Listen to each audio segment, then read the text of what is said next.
இதை அப்படியே சாமிக்கு நெய்வேத்தியமாக நம்ம வச்சிட வேண்டியது தான்.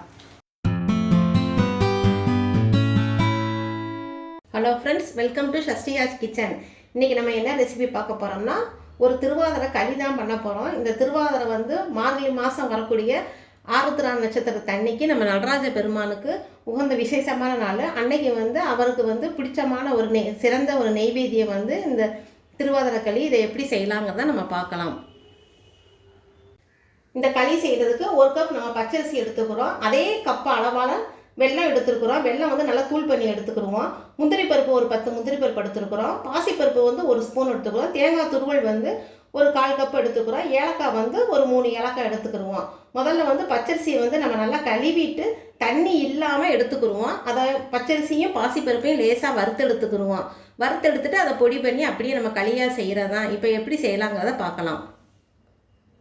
இப்போ அடுப்பில் ஒரு கடாயை வச்சுக்கிடுவோம். அந்த கடாய் சூடானவொடனே நம்ம எடுத்து வச்சுருந்த பச்சரிசியை வறுத்துக்கிடுவோம். உங்களுக்கு அடுப்பை வந்து குறைச்சி வச்சு வறுக்கலாம். கொஞ்சம் நல்லா சிவப்பாக பொன்னிறமாக வறுத்து எடுக்கலாம். பச்சரிசியை வறுத்துட்டு அடுத்து பாசிப்பருப்பையும் நம்ம வறுக்கலாம்.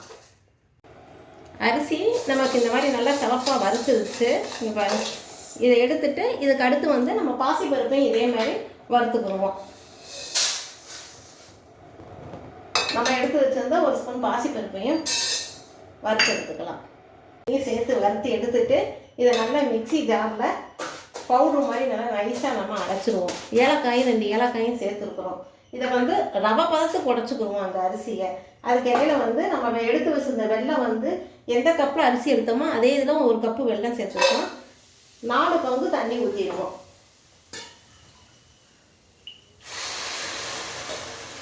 தண்ணி வெல்லம் வந்து மண் இல்லாத வரைக்கும், மண் இல்லாத மாதிரி வெல்லத்தை கரைச்சி எடுத்துக்கலாம். இந்த அரிசி பருப்பு ஏலக்காய் 3ஐயும் நம்ம ஒரு ரவை பதத்திற்கு மிக்சியில் போட்டு நம்ம நுணுக்கி எடுத்துக்கிடுவோம். வெள்ளை தண்ணியை நம்ம நல்லா மண் இல்லாமல் கரைச்சி எடுத்துக்கிட்டு இதை கொதிக்க விடுவோம். கொதிக்கும் போது நம்ம ஏற்கனவே உடச்சி வச்சுருந்த அரிசி பருப்பு ஏலக்காய் 3ஐயும் சேர்த்து வச்சுருக்கோம். இதை அப்படியே விட்டு கிளறலாம். ஒரு மூடி வச்சிடலாம். இப்போ நல்லா வெள்ளை தண்ணி நல்லா கொதிக்குது உங்களுக்கு. இந்த நேரத்தில் நம்ம உடச்சி வச்சுருந்தா ரவை பதத்துக்கு உடச்சி வச்சுருக்கோம்ல அரிசி பருப்பு, இதை கொஞ்சம் கொஞ்சமாக போட்டு கிளறலாம். அடுப்பை வந்து நல்லா குறைச்சி வச்சுக்கிடுவோம். நம்ம அப்போ தான் கெட்டி இல்லாமல் விழுகும். அடுப்பை நல்லாவே குறைச்சிடலாம்.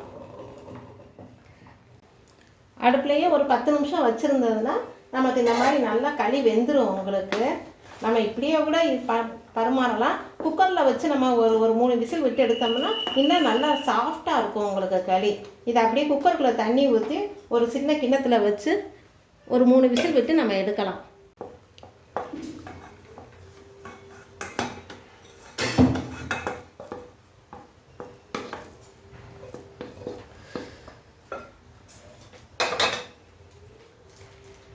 இந்த மாதிரி ஒரு கிண்ணத்தில் மாற்றிட்டு நம்ம குக்கருக்குள்ளே ஒரு டம்ளர் தண்ணி ஊற்றி வச்சு மூடி வச்சு ஒரு விசில் 3 விசில் விடுவோம். விசில் வச்சு எடுப்போம்.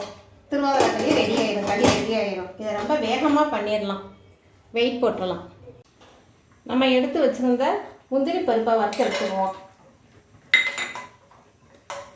முந்திரி பருப்பு வறுத்துட்டு தேங்காயும் லேசாக வதக்கி எடுத்து வச்சுக்கிடுவோம்.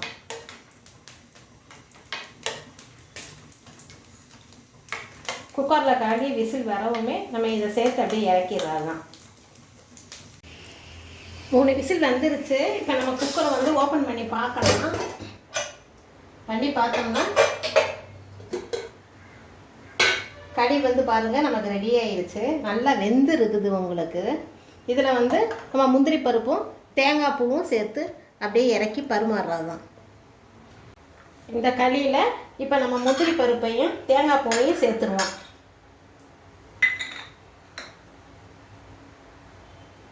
தேங்காய் பூ சேர்த்துட்டு நம்ம ஒரு 2 ஸ்பூன் நெய் கொஞ்சம் வச்சு கிளறி வச்சிடலாம்.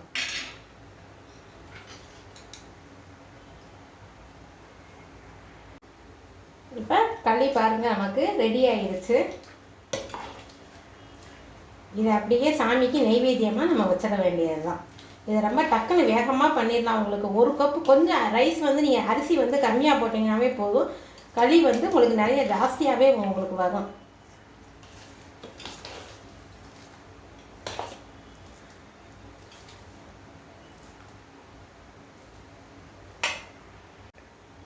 திருவாதிரை களி இந்த மாதிரி நீங்கள் செஞ்சு பாருங்கள், எப்படி இருக்குன்னு பாருங்கள். கரண்டியில் ஒட்டாது உங்களுக்கு. டேஸ்ட்டு வந்து ரொம்ப நல்லா இருக்கும். உங்கள் கருத்துக்களை கமெண்ட் பாக்ஸில் தெரியப்படுத்துங்க. சஷ்டியா கிச்சனை லைக் பண்ணுங்கள், ஷேர் பண்ணுங்கள், சப்ஸ்கிரைப் பண்ணுங்கள். ஓகே, பாய்.